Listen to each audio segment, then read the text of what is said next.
Hello from the Lindahl Studios, otherwise known as my dining room table. So the guidelines changed last weekend, and I'm sure that it's left many of you wondering, well, what impact does that have on the one-child program? It does mean that we won't be able to do the drive-through events December 11th to the 13th, but honestly, it doesn't change our impact. See, our impact is still ensuring that the families feel love and compassion. It's ensuring that every child receives a gift. We've received over 370 gift tags, and over 100 of them have been claimed. That's awesome. So our impact would be going to Whitewater's website and clicking on that link and taking a tag or two and continuing to do so until every one of those tags have been taken. That's our impact. This is something that God put on the church's heart, 7+ years ago. And we're going to get through this, and we need to understand that God is with us every step of the way. Something else that we'd like to do is maybe give each of the family a game. So on top of selecting a gift tag, we want you to do that first. But if you want to, donate some games, please feel free to do that as well. They can be dropped off at the same time as you drop off the gifts. And we will still have the drop-offs on the 29th of November and the 6th of December. We'll make sure that it's done in a safe way so that everybody feels comfortable. Just know that this is still important. This is still on our hearts. And I just want to thank you. Thank you all for all that you've done and for all the love that you're showing. Thank you again for joining us today. Enjoy the service.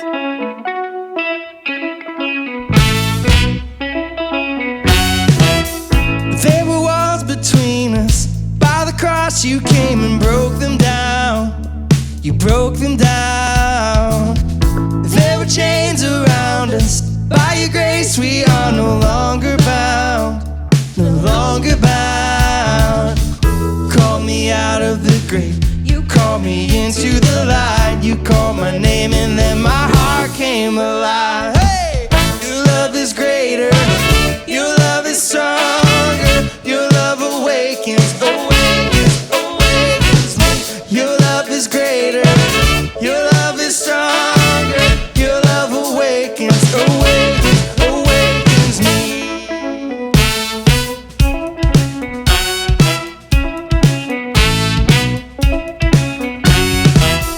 Feel the darkness shaking. All the dead are coming back to life. And back to life. Hear the song awaken. All creation singing we're alive. 'Cause you're alive. You called me out of the grave. You called me into the light. You called my name and then my heart came alive. Hey! Your love is greater. Your love is stronger. Your love awakens, awakens, awakens me. Your love is greater. Your love is stronger. Your love awakens, awakens, awakens me. And what a love we found. Death can't hold us down. We shout it out, we're alive 'cause you're alive. And what a love we found. Death can't hold us down. We shout it out, we're alive 'cause you're alive. And what a love we found. Death can't hold us down. We shout it out,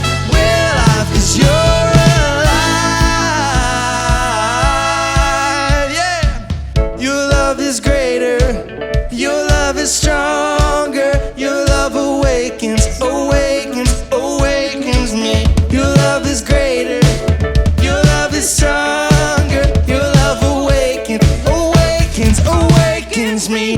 Your love is greater, your love is stronger. Your love awakens, awakens, awakens me. Your love is greater, your love is stronger. Your love awakens, awakens, awakens me.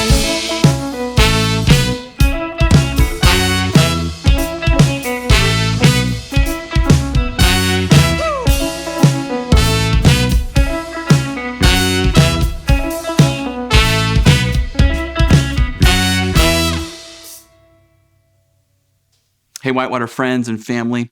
I just want you to know we're a church that's based in Pierce County, but we're seeing people tune in from all over Washington State. We're seeing even people tune in from other states like Idaho, California, Arizona, out in the Midwest. And even beyond that, we're having people connect from other countries, Canada, the UK, and other places. And I want to let you know, if you're new and you've been tuning in from some of those other areas, we want to welcome you. We're so glad you're part of the Whitewater family. We have a real treat today. I got to sit down and have a conversation with my friend, Corey Scott. We used to be neighbors, and we sit down and we go through some spiritual questions because that's the series that we're in. Corey comes from a different faith background, and the conversation for me is just rich. And it really is in the context of a relationship we've had for years. There's so much that we can learn and discover, even as Christians from our perspective, when we dialogue with people from other perspectives. Guys, check this out.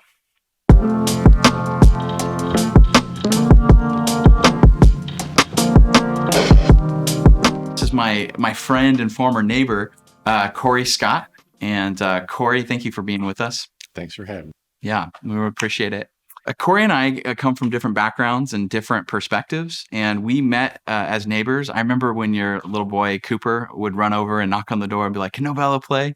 And our relationship as families really kind of took off. And you and your wife, Ashley, have just meant a great deal to me and Sarah.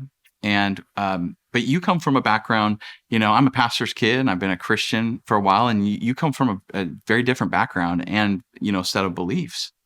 I mean, growing up, we might have gone to church once or twice as a family, on Christmas or something. I think at junior high, I kind of did like Young Life and youth groups from churches that my friends went to. And, I had great times, emotional times. I was like, hey, this is cool. I'm into it. And I think I gradually kind of started to see a lot of like hypocrisy that really kind of set me. But, I was like, this is just like, there's people not practicing what they're preaching. And then, we let me try to think here, like I met Ashley, and she kind of helped lighten my worldview and kind of show me that organized religion isn't always self-serving. And, you've always made it clear from the start, you can be a part of this regardless of whether you believe. And that's nice to not feel that pressure, like hey, it's a transaction. Corey doesn't believe in God. We can't have him at the barbecue. Don't invite him to the fantasy football. Take his drink away and his meat away.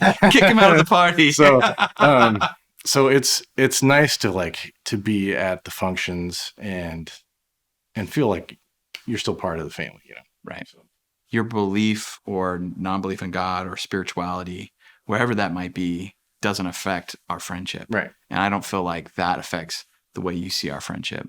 So I deeply appreciate that. That's the way it should be, right? You'd think, Corey, you'd think. We make love really complex these days and really difficult, more difficult than it probably should be. First things first, it's been a pretty politically tense time. So I have a very political question I wanted to ask you first and foremost. Why do you think that bald is better? I mean, the answer speaks for itself. Yeah, that's right. I mean, once you go bald, you don't go back because you can't. No, well, there isn't much option. Not really any other options. Well, Corey, let me just start off with this question. What have been your biggest questions or objections or barriers with Christianity or Christians?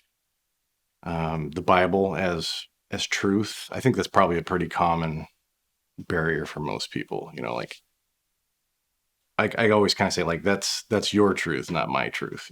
There are great stories, great lessons to be learned in the Bible. It's been translated and revised, and things that get taken out of context from last week, right? Like, so 2,000 years plus. I mean, I think there can be inconsistencies in that. So I'd say that's one of my bigger roadblocks. I don't probably have all the answers for it, but something that has helped me as a Christian, I think the question of how we come to the Bible first is really important. There's a lot of other things that would be too much to talk about here on how we can trust aspects of the Bible and why I think we can trust it. But I think the point that the Bible can be misused and misunderstood and even misinterpreted is really important, because the Bible teaches that it was. The Bible teaches that, and Jesus taught that it was. He was put on a cross because people used the Bible in a bad way. They were worshiping the Bible and using the Bible to get what they wanted. And the way Jesus used the Bible was always to point people to loving God and loving others. And Jesus said that all the scriptures, if you were to sum them up, they sum themselves up in that 2-part command: loving God and loving people. So for me, something that's really helped me is Christians have gone wrong if they're justifying their actions to do something that's outside of loving God and loving people, which is, I think, a very fair critique of religion. But when we follow the way of Jesus, I think it undermines that way of manipulating scripture and other things like that. So that'd be a quick answer. But I think that's a really valid question. Yeah, there was an instance where, we had done something good for someone who needed some help. And someone had come up and said, "Hey, you really did some great work there. Are you a believer?" And at first I didn't get what he was. Yeah, you're like, what is this Santa believer? Claus? Yeah. And then I was like, "Oh, Christian? No, I'm not. No, I'm not a Christian. I just did it because it was the right thing to do. It was a good thing to do." I kind of got me thinking, like, well, are you just doing good because of the reward, the milk and the honey, the eternal life? I mean, would Christians still make those choices if there wasn't that reward? If I do obey what is right, then God owes me the life I want. And Jesus condemned that type of religion. And what he said was, like, we don't obey God to get what we want from God. That is self-serving. That is self-righteous. That's an unhealthy relationship. Sure. He taught that, like, I am loved by God, and therefore I obey. Not like I obey to be loved and get from God. He reversed the order. I see churches, businesses, nations, people struggling with that equation. I don't think that's just a Christian problem. I think it's a human problem. I think that humans fall, like, we really easily go into that self-righteous mode. I mean, look at politics right now. People where politics have become a religion. I obey the system of politics and I get the result I want. If I do these right things for my boss, he will owe me this. Or I'm owed this promotion. I'm owed this thing. And so I deserve every human system is kind of set up that way. And so the way of Jesus came to free us from religion, to have a relationship with God. And that's, like, one of the reasons we planted Whitewater was to help people see, like, that's not the way of Jesus at all. He said, I came to heal people, not to, like, separate people and to condemn them. If you wanted to know why I'm a Christian, why I would follow the way of Jesus, not the way of religious, quote unquote, religious Christianity. I'm talking about Jesus-centered faith. Okay. Which is different to me. Oh, interesting. It's a very distinct thing. The reason I follow Jesus is because I see my tendency to go the wrong way, and I need someone like him that pulls me in the right direction and actually sacrificed himself for me. Is that kind of a typical thought process, like Jesus-centered faith versus a Christian faith? I think the message, a Jesus-centered approach to faith in its simplicity, often gets lost in many churches, unfortunately. It kind of got me thinking, like, of your typical hellfire brimstone, you're you're going to burn in hell, sinner, that sort of attitude. For God so hated the world that he Right. sent his son. And I've had some experience with that too. And, Yeah. and that's a big turnoff. I mean, sometimes it's hard for me to grasp the concept of like, this is a all loving God, right? Like you're going to let people burn, is that really the way? But A really helpful picture from the Bible, again, comes back to Jesus. Some religious Pharisees bring like this woman who was caught in adultery, which was punishable by death. Like they'd throw stones and kill them. And according to, the Old Testament, and they bring him to Jesus, and he's supposed to be this Bible teacher. And they're like, the Bible says an adulteress has to be killed. So what do we do? You're the religious teacher. And they're trying to trap him. And he gets down in the sand and starts drawing in the sand. And an interesting thing is it says his finger went into the dust, and it's like the same type of language from the Old Testament that says the finger of God made the 10 commandments. The correlation makes me think, they're referring to the 10 commandments by adultery. And I think he's writing all these sins out that you could potentially commit. And then he asks those guys, whoever is without sin, throw the first stone. And it says that slowly, the oldest first to the youngest left. Nobody threw a stone. He looks up at the woman after they've all left, and he says, is there anyone here to condemn you? She says, no. He says, then go and sin no more. So Jesus doesn't, it's interesting, he doesn't condone the sin. He recognizes what she did was unhealthy and not good. But he forgives her and gives her mercy when they wanted to give judgment and condemnation. And I think that's a picture of the cross of what Jesus did as well. Like those rocks that they wanted to throw at her, they ended up throwing at him. I guess I feel like I want to put out what I want to get back into the world, right? So everything you do comes from a good place. You know what I mean? Like I try to. Yeah. I mean, I mean that. Like everything I've witnessed you doing, whether it be through the church or friends or family, it comes from a good place. And I think that's what just trying to put out what you want back, I guess. The challenge I would put to you, because when I hear you say, I put out in the world what I want to get back, I get what you're saying. But how is that different for you? How is that different than I'm doing good things to get good things? Because that's the same as the religious equation we talked about earlier. Sure. And that might, I guess it's kind of like, it's just, it's basically the golden rule, right? Doing to others as you would have them doing to you. so you're using Jesus' words on a pastor? Right. We said you couldn't do that. Oh, sorry. You're subverting well, the you system. got me because I didn't even know that was the Jesus thing. It's the golden rule, yeah. But yeah, I mean, I guess that's fair to say. I mean, I don't expect to get kindness back to me or good things back to me. It's always nice when someone does something for you unsolicited. And yeah, I suppose there isn't a great big difference when you compare the two. People just get so passionate and angry, and I think they lose the ability to share another perspective, And from my perspective, I don't see as any religion as wrong or right, like they all serve the same purpose. I think most religions stand to like make people strive to do better things. And that was one of my challenges for someone of the Christian faith, right? Like, could you look at one of these other religions, faiths, and go, hey, there's some great points there, like. Some Christians would say like there's no good in any other religion. And I would disagree with that. If all truth is God's truth, there are religions and philosophies and ideologies that have discovered great truths. I think they're discovering truths that God created. And I think we recognize them and say, that's awesome.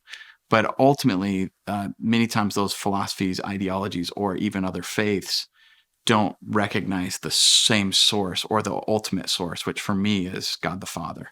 A lot of religions are based on like the idea that you have to work your way up the mountain to the God. Mm-hmm. You have to work your way by good deeds, good meditation, and becoming, one with something out there. that is a higher being or a sense of transcendence. But you reach the transcendence, you reach the nirvana, you reach the heaven, the afterlife, whatever it is, by climbing up and doing and working your way to that. Christianity, the way like of Jesus, says that God actually came down to us because we weren't good enough or strong enough to climb on our own. So God sent his son down the mountain to bring us to God. As far as what I'm seeing in my small world of Christianity through, you and Ashley and Whitewater, I mean, it's going to sound like I'm a shill for your church here, but like most of my positive experiences with Christianity have really come since, meeting you and the Christians that I've met since becoming a part of Whitewater, right? Yeah. Like helping families in need. It's like above and beyond. Obviously, one child's like the big daddy, right? Like that's a pretty amazing thing that gets put together every year. And I'm glad I've been a part of that. Community events, it seems like you got, like you guys did the drive-through thing for Halloween. That was fun. My kids love it. My kids love Michael when he's up there singing the campfire songs and stuff. Yeah. Yeah. And I hate his guts because awesome. I got the song stuck in my head all day, Yeah. It's like a weed. I can't get it out of my brain. But, like what you do seems to be a lot different than my experience in the past. So I appreciate that a lot. That means a great deal because I want our faith community. I want to be part of a faith community that is known to love its community. And we're discovering truth. We're discovering what God's doing with other people. That's why we say you can belong before you believe. You can even bless with us, like one child. We can bless with people who think differently. We can bless before people believe. And so thank you for sharing that. Your actions speak for themselves. I mean, everything you guys do, is really about helping people up. And, I can get behind that any day. So, well, it's likewise. You have this, I mean, it's easy to partner with you and people like you because you have the same heart. Mm-hmm. What would it take for you to feel like comfortable taking steps forward in exploring faith? Man, it'd have to be like God would have to come down from the heavens and say, "Hey, Corey, I'm real." At this point, I've seen like Lily. That was a pretty moving story, and like you can always like almost physically feel the love in a room sometimes. When you're at a function, a church function, or sometimes it does like you're kind of like you're part of the moment and you can kind of grasp onto that. So I mean, there is something to the energy of love, right? So I would say like there's been those moments. Yeah, I think that's a good way to kind of close is, that energy I call God. But it's palpable. There's something there. And I want to appreciate the love that you and your family definitely give to the world. I want to thank you for participating and being part of making our church what it is. Your input, our relationship, our discussions, even you've like helped sharpen my thinking from that gives me a perspective I need to hear from someone in the community who thinks differently and comes from a different faith perspective. And you and your family have really been a blessing in our church and blessed our community. Like you guys have helped in all kinds of projects. So thank you guys. And thanks for doing this, having a spiritual conversation on camera and sharpening our church and helping other Christians, kind of maybe see from some different perspectives. It's so helpful. It's a blessing to the church. It's a blessing to Jesus followers to hear your perspective. We share a love for really good barbecued meat, and I love your sense of humor. Like there's just so many things that draw us together and our families together. I just love that that's the uniting force, not like the attitude of like, I will only accept you if you agree with 100% of what I think. No. And again, like I thank you for kind of challenging me and making me think about some things that I really haven't taken the time to do in a long time. So, thank you for that. So friends challenge each other and, I appreciate. Likewise, man.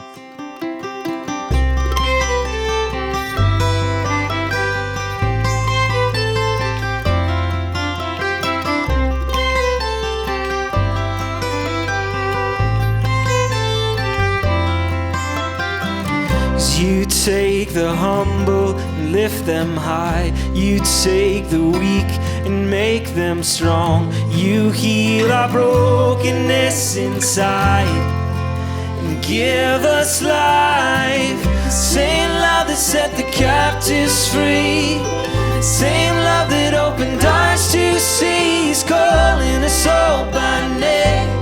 You are calling us all by name. Same God that spread the heavens wide, same God that was crucified is calling us all by name. You are calling us all by name.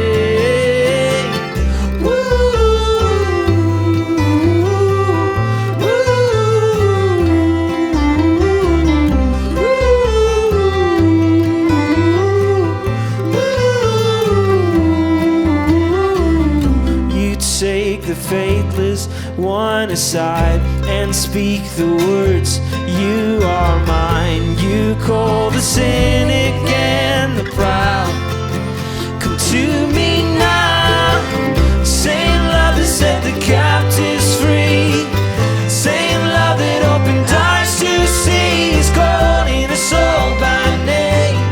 You are calling us all by name. Spread the heavens wide, same God that was crucified is calling us all by name. You are calling us all by name.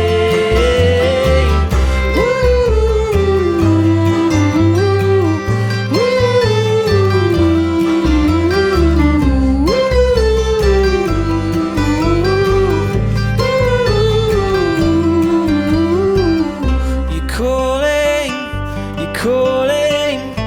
calling us to the cross. You're calling us to the cross. You're calling us to the cross. You're calling us to the cross. Same love that set the captives free, same love that opened eyes to see is calling us all by name. You are calling us all by name. Same God that spread the heavens wide, same God that was crucified is calling us all by name. You are calling us all by name.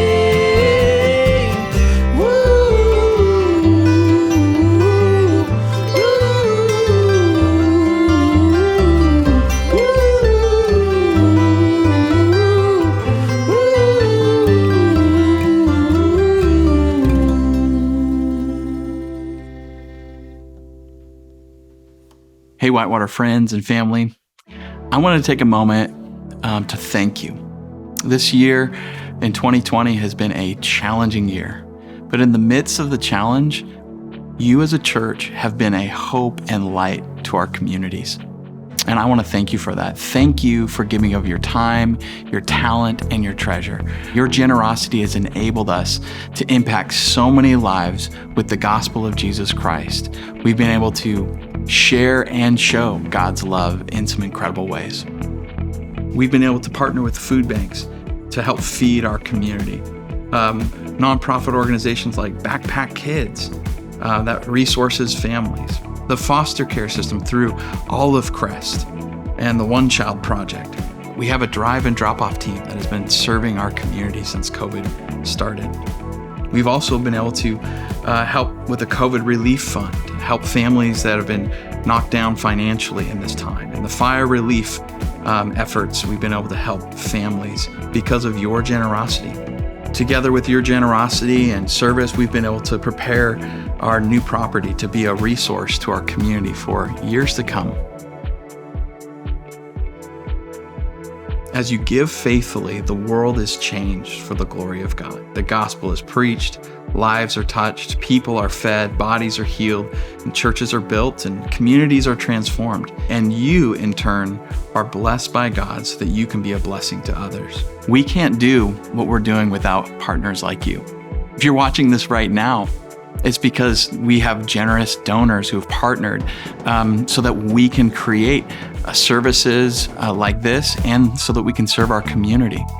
And I want to invite you to join us. If you're looking for ways to impact the community for good, I want to invite you to partner with us financially.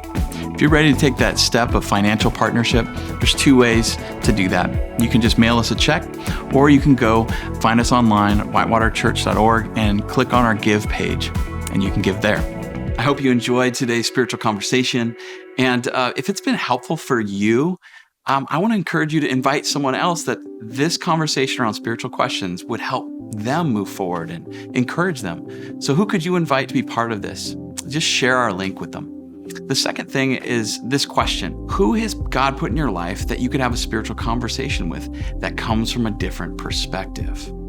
Because when we have conversations with people from different backgrounds and perspectives, it helps us grow. It helps sharpen our faith. And we all grow when we do that. Guys, thanks for tuning in. I love you so much. See you next week.